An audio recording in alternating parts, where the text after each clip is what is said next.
morning, everybody, and thank you for coming. My name is Sergeant Jason Robillard. I'm a Media Relations Officer with the Vancouver Police Department.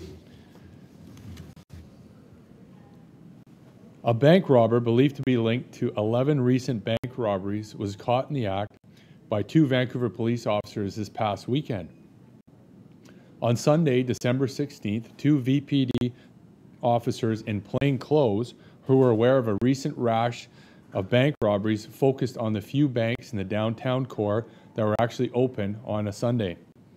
At about 2 p.m., they noticed a man in a downtown Vancouver. At about 2 p.m., they noticed a man enter a bank in downtown Vancouver and commit a robbery.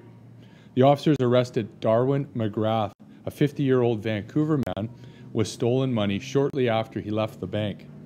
McGrath is in custody and has been charged with one count of robbery. We're very proud of our two patrol officers that went above beyond the call and brought an end to a series of dangerous robberies that were continuing at an alarming rate. Although no physical injuries were reported in any of the robberies, these types of crimes can be emotionally distressing for anyone involved.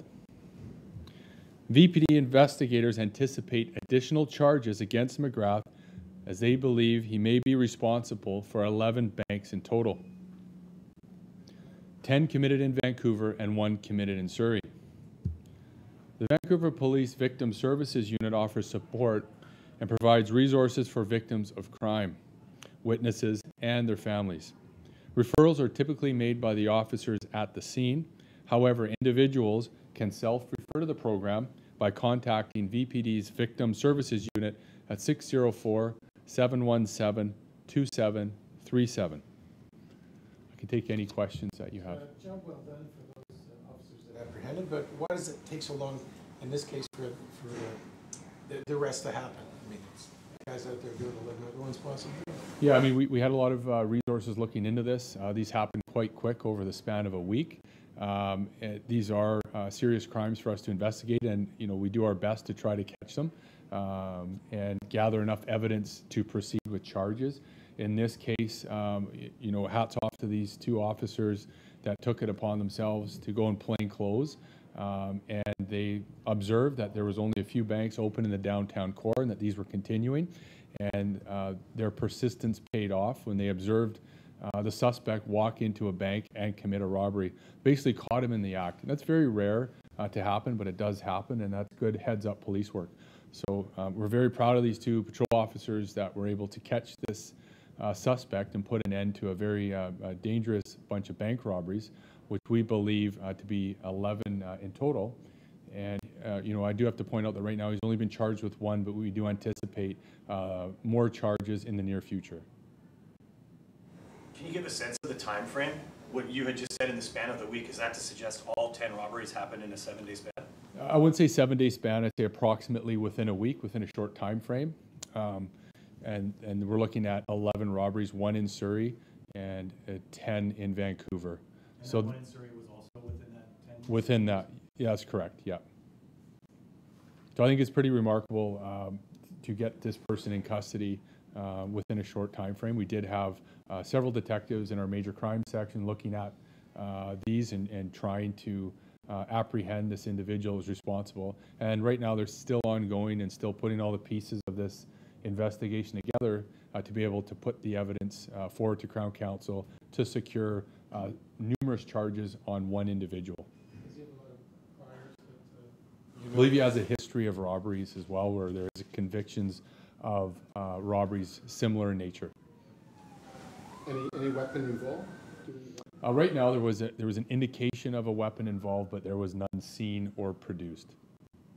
And were the two plainclothes officers on duty or off duty? They were on duty, and we have plainclothes officers within our patrol ranks that are out there operationally on a day-to-day basis, and these are the types of things that we utilize our plainclothes officers for. And these were two heads-up patrol officers that had been aware of this recent rash, as a lot of officers were, and took it upon themselves on a bit of a hunch and some good heads-up police work to keep some observations on a few banks that were open on a Sunday. So they were able to narrow it down to a few banks. And again, their persistence paid off, and they were able to catch this suspect in the act. The offense that these officers observed, or allegedly observed him commit, is the offense that he's been charged with at this point. The rest, detectives are working very diligently to secure enough evidence and put it all together to be able to lay more criminal charges. And we're hopeful that this will happen within a short time frame here.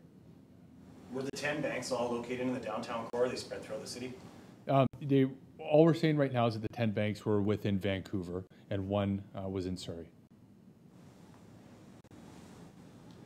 When the public general do see like a crime committed like that, should they follow the suspect out of the bank and call police, or do they just? We don't recommend that. Everyone's safety is the #1 priority. Be a good witness. Call 911 as soon as you can. Give as much description, as much detail as possible to the 911 operator. It's a pretty unusual thing. I mean, they've done a good thing by going plain clothes and playing off a hunch, but is that something that happens very often? Yeah, a lot of our officers in patrol, and especially our plainclothes officers, work proactively. A lot of, we get an average over 700 calls for service here in Vancouver a day, so we have to react to 911 calls and emergencies and other calls throughout the day.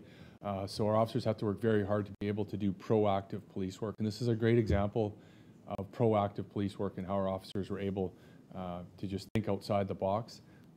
And our officers do that on a daily basis. This was just a good example where they're able to catch somebody in the act. We're on the way to making detectives soon, something like that? Yeah, I don't know, but hats off to them, and we're very proud of them. Were there any common themes amongst the 11 incidences, like where a specific MO, he was wearing a disguise, he spoke in a certain way, mannerisms that tied all of them together? Well, that part of the investigation is still ongoing, and it will form part of everything. And that's exactly what our investigators and our detectives in our major crime section are doing right now, trying to link up the MOs. There is sufficient evidence, from my understanding right now, that they are able to say they suspect he committed all of these. So that evidence will come out and be presented shortly, and we anticipate more charges based on the evidence gathered so far, and we just need to put that together. Okay, sir. Is there an update on the 6-year-old sex assault? Oh, we don't have any, haven't released any further information on that investigation. Any words on the 2 police officers that are detained in Cuba? We have no updates on that. Okay, thank you.